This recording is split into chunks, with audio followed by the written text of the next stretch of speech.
Hey everybody, in this video we're going to talk about, are you a trucker or are you part of the problem?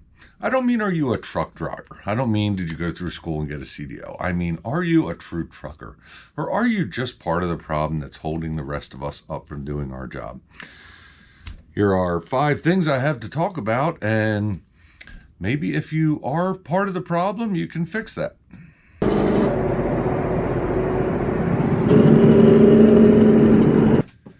All right, everybody, so I decided I'm not really trying to stir things up a bit, but it's time for us to talk about, I don't know, trucker etiquette.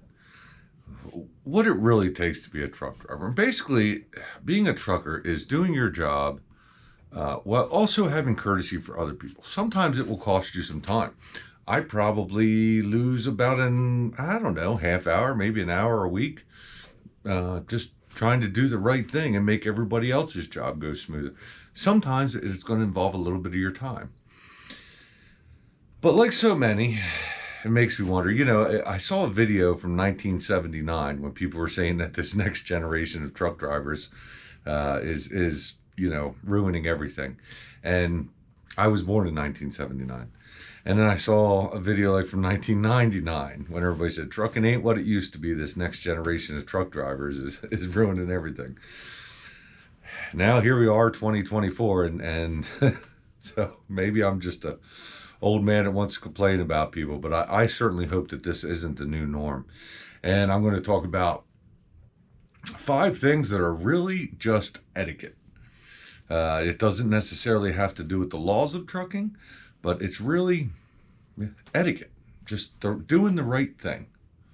Number 1, when you're driving down the road in the center lane, and you have trucks passing you on both sides, and maybe it's the center lane, maybe you're on 5 lanes wide, Chicago, and you're in the far right lane, or you're 2 lanes over, and you're just cruising along.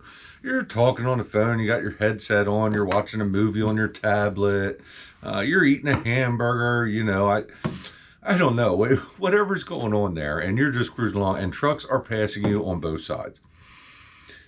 Do you think you are being safe, or are you just self-righteous and think that you don't have to care about what other people are doing going down the road? If you are the latter, then you are part of the problem and you should probably fix that.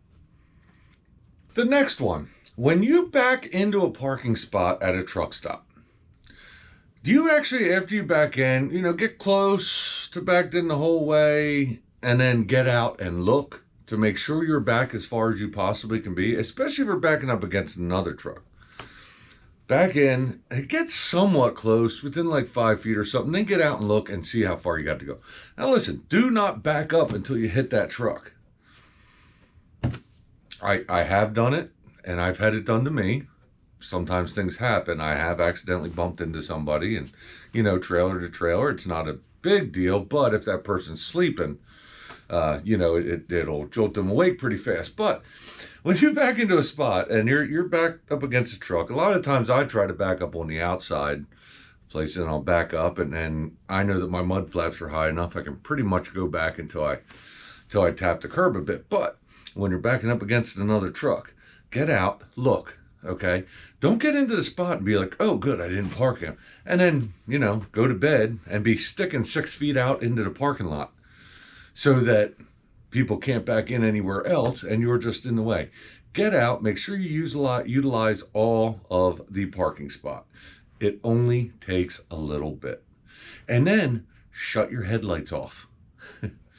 Now, I know a lot of trucks now have parking lights that are white. There's really nothing you can do about that if your truck's running. But turn your headlights off. For the love of God, turn your headlights off.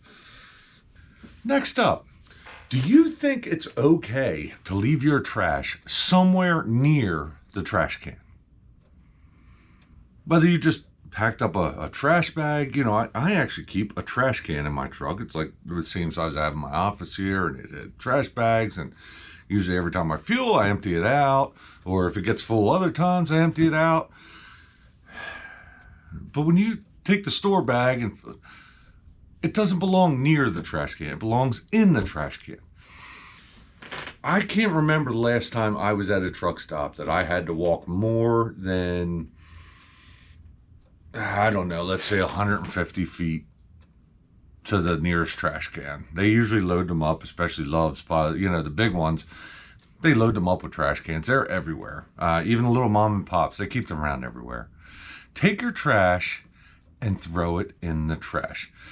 We're not even going to talk about the bottles. There are plenty of ways to, it's trucking, we do what we got to do, but there are plenty of ways to dispose of them bottles. And I mean, yeah, just too much. I can't even believe I'm saying this. I really can't believe I even have to talk about this. But yes, your trash goes in a trash can.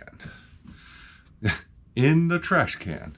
I mean, I feel like I was taught this in kindergarten, probably even before kindergarten, because my mom and my grandmother both would have whooped me pretty good if I chose to just throw it on the trash or throw it on the floor or something. So I don't know why you think that's okay now.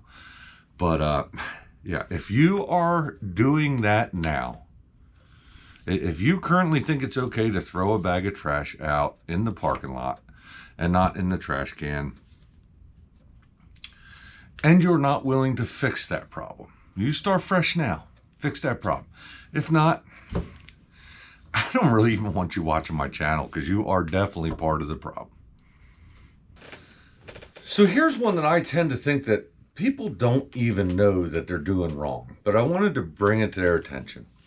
When you yield onto a highway, I'm going down the road, I'm in the right lane, and I see you coming on the highway. Lane to my left is open, I jump over there. There may be some cars or trucks way behind me that are coming up, but it's okay. I jump over in the left lane, and you jump on the highway, and then you speed up to the exact same speed as me and think that's okay.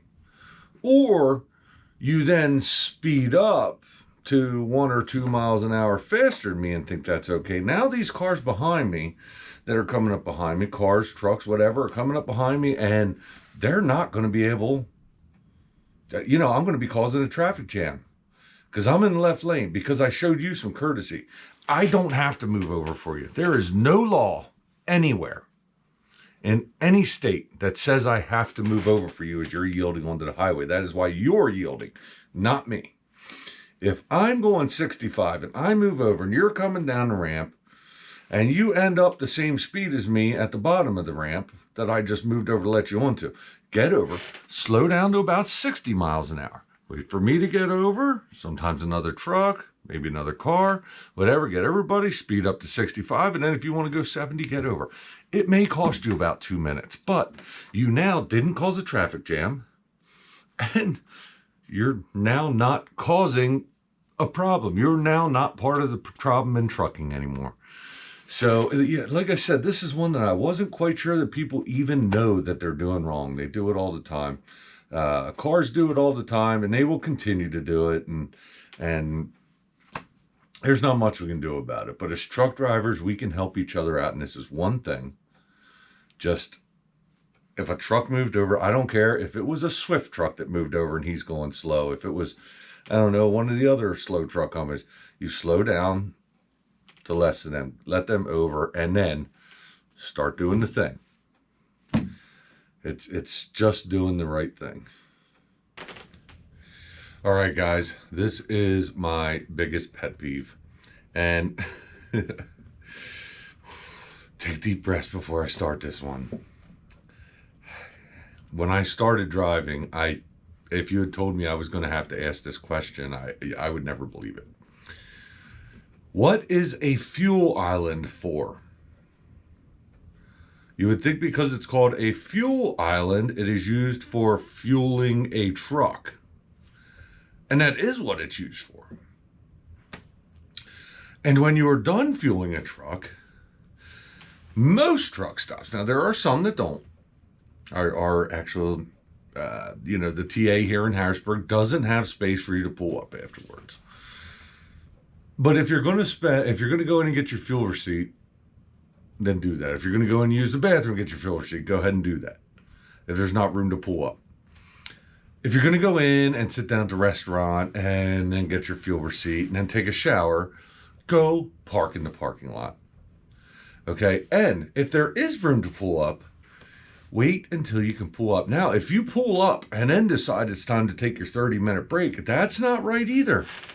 That's not right either. I would say 10 to 15 minutes max at the pull-up area. I'm not talking about if it's the middle of the night and all the lanes are open or something, then I might, pull up and go inside. I won't take a shower or anything like that. I'll make sure I go park somewhere before I do that. Just do it. The fuel island is for fueling. So, if you think that fueling and then there's a big open space in front of you and you don't have to pull up, you think, well, that's just going to take me, 20 seconds to pull up so that truck that's been waiting behind me or the next truck that might pull in and want this fuel island can pull in. That's too much. Then you are a self-righteous douchebag that doesn't actually need to be driving a truck at all.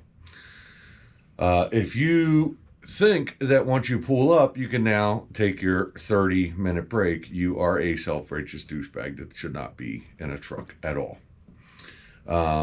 If you've ever taken a 30-minute break at the fuel island, it's not okay. I've actually been able to make a 30-minute break at the fuel island because I pull up, I get fuel. Okay, so let's say you pull up and you're waiting a little bit. Now, and go on duty, because you can take that 30-minute break on duty. It can be on duty or off duty. It just can't be driving. So then you slowly pull up as the person pulls up. You get fuel, then they pull out. You pull up then. After you're done fueling, you pull up to let the next truck in. Boom, you come back. Now it's probably taking you about 30 minutes altogether. But if you pull up and park, if you are sitting there and eating a sandwich while there's a space open in front of you, and nobody behind you, or somebody behind you waiting, then you shouldn't even be a truck driver. There's so much I could say about the fuel island thing, but I guess I'll just cut it off there. Guys, I hope you enjoyed this video and didn't mind listening to my rants. I think a lot of you guys have the same rants. And let me know what your pet peeves are. Here's what I don't want. I know what a lot of the comments are going to be, and I only speak English, so I can't make videos for what I'm going to get a whole bunch of complaints about. Okay, but let's try for the truck drivers, maybe the new truck drivers, or maybe they're not taught driver etiquette or certain things in truck driving school. There's only so much I can do, but also let me know your pet peeves too. There's probably some I forgot. Actually, I got at least 10 more, but I just wanted to get those 5 out there. The fuel island thing it just eats me alive every time. I'm telling you, my blood pressure goes up just thinking about getting fuel sometimes. But guys, I hope you enjoyed the video. If you did, like and subscribe. I'm going to do some more of these. I'm getting back to the history thing. I know I've been gone for a little bit, but I do have some history stuff coming up. And thanks for watching. Again, I read every comment. Comment below. If you don't want to comment below, you can email me.